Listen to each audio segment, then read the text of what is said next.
Bom, eu não sei se vocês percebem, eu estou indo bem devagar com as questões clínicas. Isso aqui é um fechamento do caso e as questões clínicas são muito importantes. Continuando Freud, o erotismo anal do menino não era particularmente perceptível. Não se esqueçam que esse menino é um homem relatando a história dele, menino. Sob a influência de seu sadismo, a significação afetiva das fezes deu lugar a uma significação agressiva. Na transformação do sadismo em masoquismo, teve seu papel um sentimento de culpa, cuja presença assinala processos de desenvolvimento em outras esferas que não a sexual. Ei,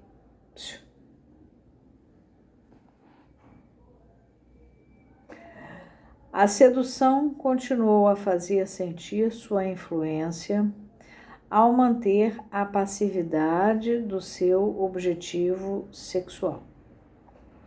Transformava em grande medida seu sadismo em masoquismo, que era a sua contrapartida passiva. A gente falou disso já. Contudo, é duvidoso que a sedução possa ter sido inteiramente responsável por essa característica de passividade, pois a reação do menino à sua observação da cópula com 1 ano e meio já era preponderantemente passiva, ele olhava. Sua excitação sexual simpática aí é do sistema nervoso, não é por simpatia não, é porque tem sistema nervoso simpático e parasimpático. Expressou-se pela ação de defecar, embora seja verdade que, nesse comportamento, deve-se distinguir também um elemento ativo.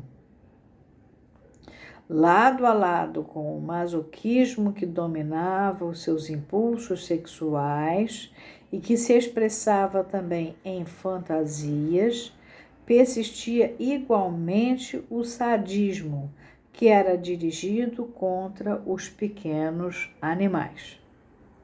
Suas pesquisas sexuais haviam começado a partir da sedução e diziam respeito essencialmente a 2 problemas: a origem das crianças e a possibilidade de perder os genitais.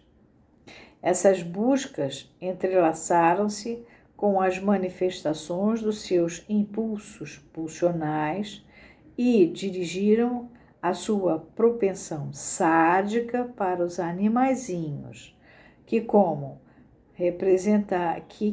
como que representavam os bebês.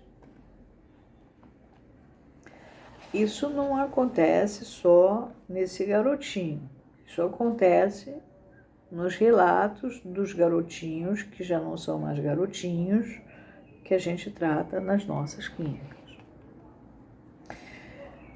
E toda essa confusão, porque vocês reparam que é confuso para a criança esse movimento. Ele é intenso e confuso. Ele vai para cá, vai para lá, ele vai se organizando. Daí que é a organização da libido. Fixamos então o nosso relato mais ou menos na época do 4º aniversário do menino. E foi nesse ponto que o sonho fez operar preteridamente a sua observação da relação sexual. Eu acho que é preteritamente, mas saiu preteridamente, com a idade de 1 ano e meio, porque foi visto depois do que aconteceu quando ele tinha 1 ano e meio. Foi visto no aniversário, o 4º aniversário. Não nos é possível entender, eu consertaria essa palavra aqui, não nos é possível entender completamente ou descrever adequadamente o que então sucedeu. A ativação do quadro, que graças ao progresso no seu desenvolvimento intelectual já conseguia então compreender, operou não apenas como um evento recente, mas como um novo trauma, como uma interferência do exterior análoga à sedução. A organização genital que fora interrompida restabeleceu-se de uma só vez, mas o progresso que fora alcançado no sonho não podia ser mantido. Pelo contrário, por meio de um processo que só pode equivaler a um recalcamento, veio à tona uma rejeição do novo elemento e a sua substituição por uma fobia. Dessa forma, a organização sádico-anal continuava a existir durante a fase da fobia animal, que então se estabelecia apenas sofrendo uma mistura de fenômenos de ansiedade. O menino persistia nas atividades sádicas, bem como nas masoquistas, mas reagia com ansiedade a uma parte delas. Provavelmente, a conversão do sadismo em seu oposto fez mais progressos. Nós já vimos o Freud dissecar tudo isso. Ele está fazendo os comentários finais. A análise do sonho de ansiedade mostra-nos que a repressão, que o recalque, estava ligado ao reconhecimento da existência da castração. O novo elemento foi rejeitado porque sua aceitação ter-lhe-ia custado o pênis. Uma consideração mais atenta leva-nos a uma conclusão como a que se segue. O que foi recalcado foi a atitude homossexual compreendida no sentido genital, a atitude que se havia formado sob a influência desse reconhecimento da castração.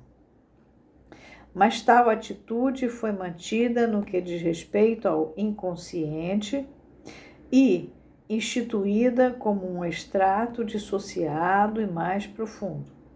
A força motivadora do recalcamento parece ter sido a masculinidade narcísica ligada aos genitais do menino, que entrara num conflito há muito preparado com a passividade de seu propósito homossexual. O recalcamento era, desse modo, um resultado da sua masculinidade. Pode ser tentado nesse ponto a introduzir uma ligeira alteração da teoria psicanalítica. Pareceria palpavelmente óbvio que o recalcamento e a formação da neurose haviam se originado do conflito entre as tendências masculina e feminina, ou seja, da bissexualidade. Essa visão da situação, no entanto, é incompleta. Dos dois impulsos sexuais conflitantes, um era egocintônico, ao passo que o outro feria o interesse narcísico do menino. Foi por causa disso, disso tá com itálico, que o último sofreu o recalcamento. De modo que, também nesse caso, foi o eu que pôs em ação o recalcamento em benefício de uma das tendências sexuais.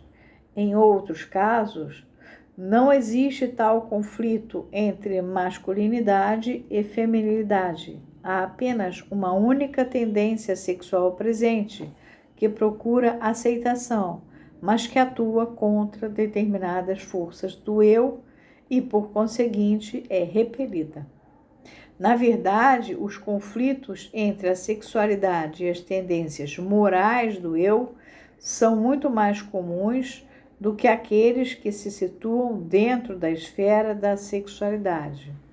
Mas no presente caso, falta um conflito moral dessa natureza. Não tem conflito moral.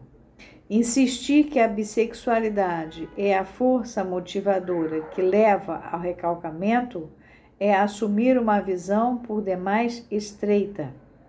Ao passo que, se afirmamos o mesmo do conflito entre o eu e as tendências sexuais, isto é, a libido é a energia sexual, estaremos cobrindo todos os casos possíveis.